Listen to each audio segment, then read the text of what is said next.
Salut, salut chers combattants, c'est le banane de Yingui.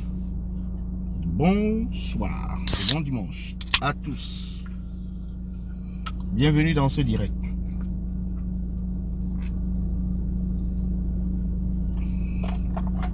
Laissez-moi prendre une gorgée. Pardon. Bienvenue dans ce direct. Alors c'est un direct un peu rapide pour parler essentiellement de deux choses. La première chose, c'est de parler de la sortie de Francis Ngannou hier, qui est la conclusion en fait du travail que tous les combattants ont mené en ces 24 heures pour attirer l'attention de ce dernier par rapport à son attitude, par rapport aux actes qu'il a posés avec, n'est-ce pas, la milice de Biya, qui est différente, il faut le dire, de l'armée du Cameroun. La milice de Biya est différente de l'armée du Cameroun. L'armée du Cameroun, c'est une institution qui, pour le moment, on ne sait pas si elle existe. Mais l'armée, c'est une institution qui travaille pour le peuple et qui protège le peuple. Où était l'armée en 2018? En 2008, lorsqu'on massacrait les Camerounais? Où était l'armée? Où est l'armée lorsque les Camerounais se font tuer par la milice sardinarde, la milice de M. Biya, Onozo, jusqu'à présent? Où est l'armée? Nulle part. Donc ce n'est pas une armée. Ce n'est pas une armée, c'est une milice. Si c'était une armée, elle aurait, n'est-ce pas, posé les conditions et demandé que cette guerre s'arrête. Parce qu'on ne peut pas... l'armée n'est pas là pour tuer, pour combattre sa propre population. L'armée est là pour, n'est-ce pas, nous défendre contre une agression externe. Et maintenant, tous les autres problèmes qui se règlent à l'intérieur, ce sont les problèmes de maintien de l'ordre qui sont réglés par la police, la gendarmerie, au maximum. Mais ici, on se rend compte que l'armée, dans son intégralité, participe, ou alors même au devant de la scène pour ce qui concerne cette guerre en Ozo. Donc c'était là une petite brèche, une parenthèse par rapport à ce problème du Nozo. Mais en ce qui concerne Ngannou, il faut dire que j'avais de la peine. Et je me suis même posé la question de savoir, mais est-ce qu'il a me fait le direct? C'est là où Darling Guevo m'a dit, mais il a fait le direct. Voilà le lien. Il m'a envoyé le lien. Et le direct venait juste de se terminer. Je suis allé, j'ai regardé le direct. Et comme 90% des personnes qui ont regardé ce direct, ils attendaient qu'il parle de sa double nationalité. Ils attendaient qu'il parle de sa visite au BIR. Ils attendaient qu'il parle de ses déclarations, du poste qu'il a fait. Mais non. Rien du tout. Et j'ai dit bravo. Parce que le message est passé. Les Camerounais se sont indignés. Les combattants se sont indignés. Et les talibans se sont indignés également. Donc le message est passé, il a compris. Il faut dire que dans cette affaire, les plus dessus sont les Sardinats. Parce que les Sardinats voulaient bien le voir tenir tête, n'est-ce pas, à la jeunesse camerounaise, tenir tête au peuple camerounais qui réclame la justice, la paix, qui réclame, n'est-ce pas, la démocratie. Mais non, ils ont été déçus, une fois de plus, les cabros Sardinats, ils ont été déçus, très déçus d'ailleurs, et nous ne pouvons qu'apprécier le fait que il est décidé de faire un mea culpa, qu'il est décidé, n'est-ce pas, de faire un profil bas afin que l'affaire puisse disparaître. Mais nous n'allons pas laisser l'affaire disparaître complètement. Comme le disait Jumento dans son direct, il a dit qu'il faut que, n'est-ce pas, Ngannou s'investisse dans l'humanitaire, qu'il puisse, pour se racheter, pour redorer son blason, qu'il puisse, n'est-ce pas, poser des actes, aller rencontrer, n'est-ce pas, des orphelins, des veuves, des déplacés, etc. C'est ce qu'on attend de lui. C'est ce qu'on attend d'un role model comme lui. On attend de quelqu'un qui bénéficie d'une popularité comme la sienne. Et cette popularité-là, elle est, n'est-ce pas,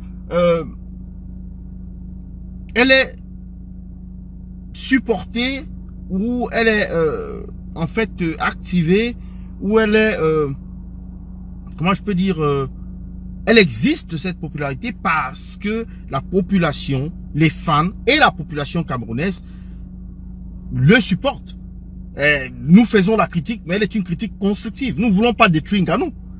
Et je pense que Ngannou le sait qu'on ne veut pas le détruire. La critique que nous faisons vis-à-vis de ce compatriote, c'est une critique constructive. On essaie de l'amener à prendre conscience du fait que l'acte qu'il a posé était un acte mal placé. Il ne devait pas. Quelqu'un de son calibre ne devait pas poser cet acte. Et c'est la raison pour laquelle vous verrez que dans son compte officiel Facebook, il n'a pas mis ces photos-là. Il n'a pas mis les photos parce que il y a des organismes internationaux qui peuvent tomber sur ces images. Il y a ses fans qui peuvent distribuer ces trucs-là. Donc, il a mis ça dans un second compte qui, bien sûr, lui appartient, mais qui est différent du compte de Ngannou, le boxeur. Donc, pour ceux qui disent que c'était pas, qu'il n'avait pas bien réfléchi, que c'était juste...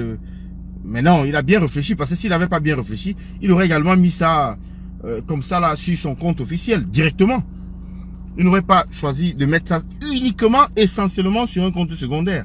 Donc, il a mis ça sur le compte secondaire parce qu'il ne voulait pas, il savait que l'acte qu'il devait poser était controversé et que son implication avec l'armée camerounaise n'est pas forcément quelque chose de bien.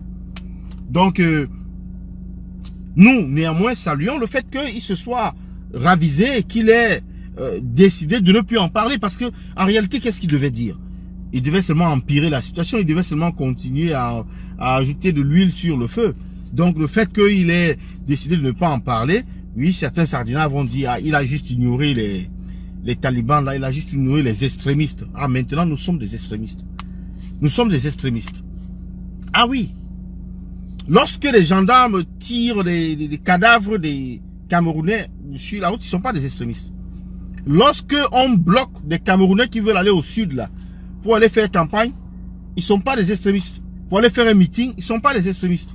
Ceux-là, ils ne sont pas des extrémistes. Lorsqu'on chasse des gens à Ebolova ou à, je sais pas, c'était quoi cette ville-là, où on avait chassé les Bamoun.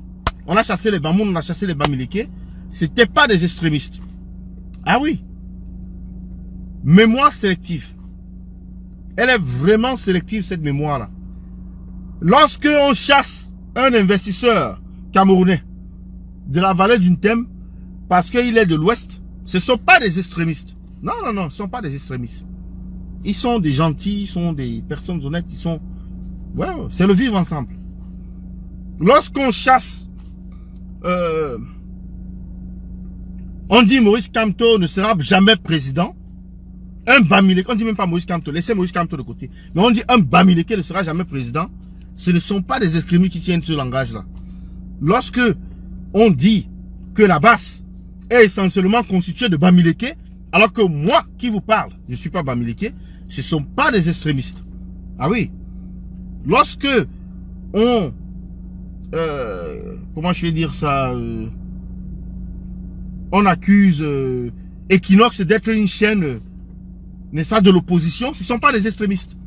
Parce que Equinox a des idées différentes. Et c'est ça qu'ils disent. Ils disent, mais laissez Ngannou s'exprimer, il a le droit de s'exprimer. Non, monsieur. Quelqu'un qui bénéficie d'une certaine notoriété n'a pas le droit de dire n'importe quoi. Il ne peut pas dire n'importe quoi. Et, bon, s'il dit n'importe quoi, alors il doit s'attendre à la critique. Il est susceptible d'être critiqué et il est ouvert à la critique à tout moment. Et ce n'est pas de la jalousie, ce n'est pas, n'est-ce pas, de dire que ça ne remet pas en question sa liberté, n'est-ce pas, d'expression. Non. Que ce soit lui, que ce soit Samuel Eto'o, ce sont des personnes publiques, des personnalités publiques qui laissent, lorsque ces personnes-là disent quelque chose, alors automatiquement, le public s'intéresse à ce qu'ils disent. Le public s'intéresse à ce qu'ils disent. Et si ce qu'ils ont dit soulève, n'est-ce pas, du mécontentement, fustige certaines personnes, énerve certaines personnes ou calomnie certains groupes ou certaines personnes, mais non, les personnes vont, des gens vont se lever et vont, n'est-ce pas, le faire savoir aux concernés. Et il revient maintenant aux concernés de se raviser, c'est-à-dire de prendre un moment pour n'est-ce pas, assimiler, comprendre là où il a péché, là où il a mal, il s'est mal comporté, afin d'améliorer les choses. Donc, en ce qui me concerne, il n'y a pas de camp pro-Nganou ou camp anti-Nganou. Non. Nous sommes tous des supporters de Nganou. Mais nous disons que toute personne, pas seulement Nganou, qui bénéficie de cette notoriété, qui bénéficie, n'est-ce pas, d'une popularité comme celle-là, devrait l'utiliser pour des bonnes causes, pour défendre le pauvre et l'orphelin, la veuve et l'orphelin. Mais là, on se rend compte que quelqu'un qui a, paradoxalement, risqué sa vie au désert à cause d'une personne qui est M. Biya et son régime, qu'il puisse revenir manger, dîner avec ce régime, quoi. Alors que les routes, même de son village, sont dans le même état qu'il les a laissées il y a 12 ans, 10 ans, 14 ans. Alors que les problèmes qu'il a laissés au village sont les mêmes, ou même en ville. Alors que les Camerounais meurent chaque jour, les Camerounais meurent, écrasés dans les pistes de la mort.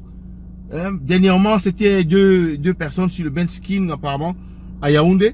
Et puis, les ambulanciers sont venus, et puis ils ont laissé les corps traîner là, comme ça. Aucun humanisme. Un peu avant cela, c'était également des personnes qui ont été écrasées, soit par un camion, toujours sur les motos et tout ça. Et donc, les corps traînaient là, et tout le monde contournait ou passait tout autour. C'est ridicule. C'est ridicule. Parce que l'ambulance qui vient pour vouloir sauver quelqu'un, mais ne parvient pas à sauver cette personne, mais aller mettre le corps à la morgue. Amener le corps à la morgue. Non, on va vous dire qu'il y a des lois ici qui disent que la personne qui vient avec un corps à la morgue doit présenter son identité, c'est monté, c'est descendu. Tant que la personne n'a pas ça, alors on ne peut pas accepter le corps à la morgue. Donc c'est pour cela que les ambulanciers, eux, ils laissent le corps là. Ils coupent quelques zèbres, ils mettent là, comme à l'époque du maquis. Ils coupent quelques zèbres, ils posent dessus. Ou comme la milice sardinade le fait là-bas au Nozo, quoi. Où on coupe des zèbres, on dépose là. C'est quand même assez ridicule. C'est quand même assez grave qu'on ne respecte pas la dignité des personnes qui sont décédées. Qu'on ne puisse pas respecter. Pourtant, nos valeurs nous imposent, n'est-ce pas, d'avoir ce regard-là par rapport aux morts. Un regard respectueux. D'enterrer, n'est-ce pas, les morts ou de les traiter dans la dignité. De donner même, je veux dire, du respect aux morts ou aux cadavres. Mais non, au Cameroun, on ne le fait pas. Quelqu'un est décédé, il est là, il traîne là. Chacun continue, il va qu'à ses occupations. Ah, mais c'est pour lui là-bas, c'est son tour. Ah, c'est pour lui là-bas. C'est son problème, lui et sa famille. Tant que ça ne concerne pas ma famille, moi je m'en fous, quoi. Et demain, c'est toi qui vas gagner la tontine. Ce sera ton tour à toi. Donc, moi particulièrement, j'ai apprécié le fait que Nganou n'ait pas parlé de ça. Et c'est une très bonne chose. Nous avons réussi là, en 24 heures, à marquer les esprits et à faire changer d'avis à un compatriote qui s'était égaré. On considère qu'il s'était égaré. J'ai eu beaucoup d'arguments avec des amis et tout ça qui disent mais le BIR c'est pas la politique, le BIR c'est l'armée du Cameroun. Non monsieur, le BIR c'est pas l'armée du Cameroun. Le BIR c'est une milice à l'intérieur de l'armée. Le BIR c'est un corps qui ne répond à personne autre que la présidence de la République. C'est ça le BIR. Maintenant, ces mêmes personnes oublient qu'en 2016, 2017, 2018 et 2019, qu'ils tenaient des propos comme ceci.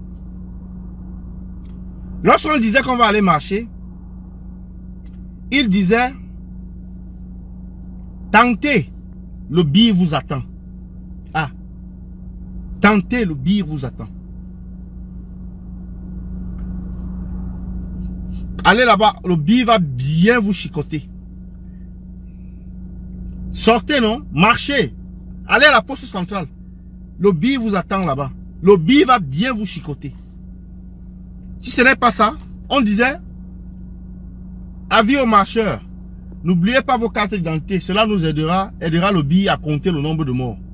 Voilà ce que les mêmes personnes là disaient. Aujourd'hui, ces personnes là qui disaient, tenaient ces propos là, semblent renier cela au profit d'une nouvelle version qui est celle.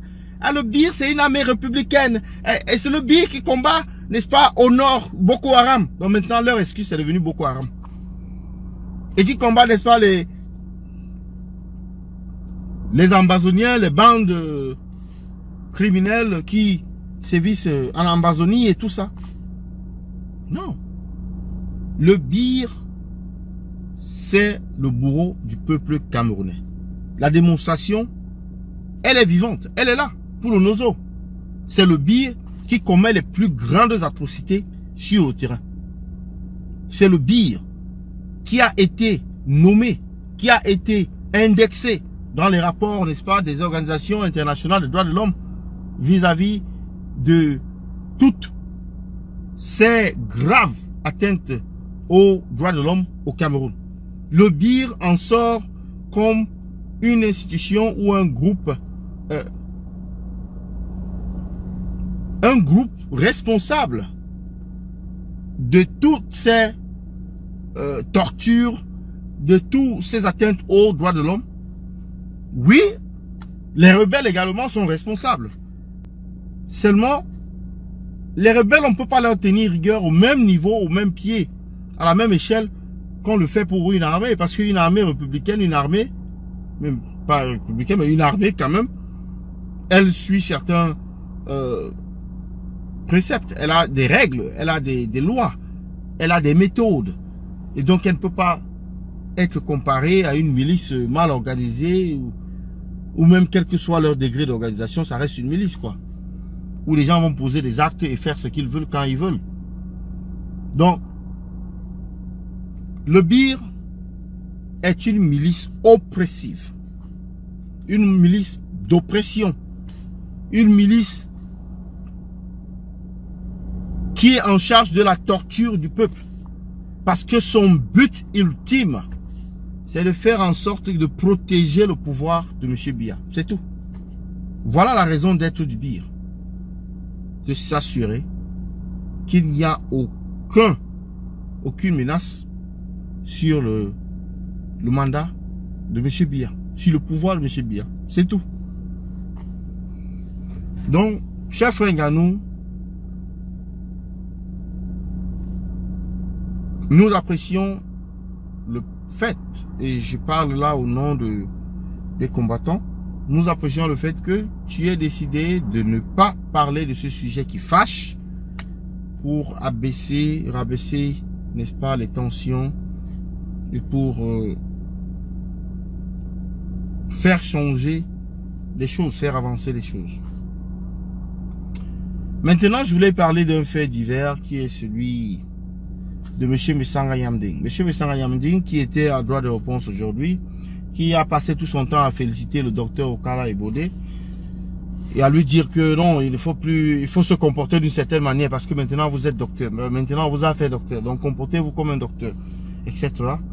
Qui n'a cessé de mentir dans ce podium, notamment en ce qui concerne l'affaire de la vallée d'une thème, qui n'a cessé de mentir par rapport à cela, en disant que lorsque Okara Ebode accusait, n'est-ce pas, le RDPC d'avoir chassé, supporté ou bien d'avoir décidé de chasser un investisseur camerounais, de surcroît un Bamileke de la vallée du Thème, soi-disant parce qu'il est halogène, alors que on privilégie les Chinois et les personnes d'autres nationalités parce qu'il y a d'autres actionnaires qui sont là, qui n'ont pas été inquiétés jusqu'à présent. à lui donc de dire, monsieur Saranyamding, qu'il n'existe pas de tribalisme d'État au Cameroun. Des déclarations mensongères. Il a également dit que les magistrats camerounais sont plus indépendants que les magistrats français. Ouais. Les magistrats camerounais sont plus indépendants que les magistrats français. Franchement. J'ai envie de lui demander ce qu'il fume. Mais je sais que il ne fume pas quelque chose de bizarre. Il le fait tout exprès. Et c'est un monsieur qui est constamment à la recherche de... Il est à la recherche de la nomination. Oui. Donc, pour lui, tous les moyens sont bons pour qu'il soit efficace, quoi. Donc, M. Saranyamding, nous avons écouté tous tes mensonges aujourd'hui. Et le docteur Okala Ebode a fait un bon boulot. Franchement, il était superbe. Sur le plateau de droit de réponse, il a bien traité monsieur Saranyamding, qui, comme vous le savez, est un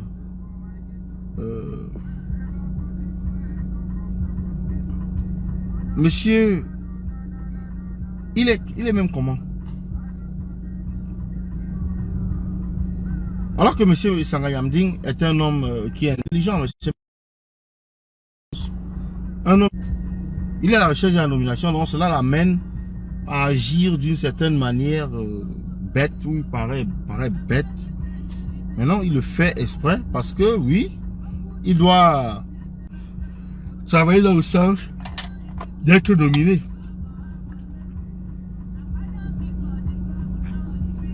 Parce qu'il faut le reconnaître. Ça fait quand même longtemps qu'il attend. Pardon. Ça fait quand même longtemps qu'il attend cette nomination qui tarde à venir. Donc, nous allons simplement remercier aujourd'hui le docteur Okala Ebode pour le travail fantastique qu'il a, n'est-ce pas, mené cette mi-journée sur le plateau de droit de réponse. Il était fantastique. L'émission était superbe sur Equinox. Je conseille tous ceux qui n'ont pas pu regarder cette émission d'aller la regarder. Elle était d'une qualité exceptionnelle. C'est vrai que les Sardinards combattaient ça parce qu'ils envoyaient les têtes de mort et cela menaçait le direct. Mais le direct était très riche. Malgré, n'est-ce pas, les cris de M. Saranyamding.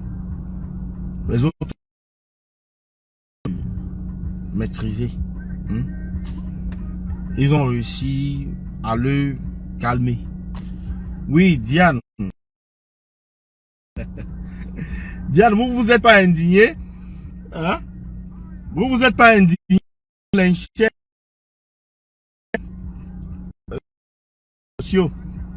vous vous indignez quand Ganou, lui, passe se filmer. Puis, on lui fait... Moi, je peux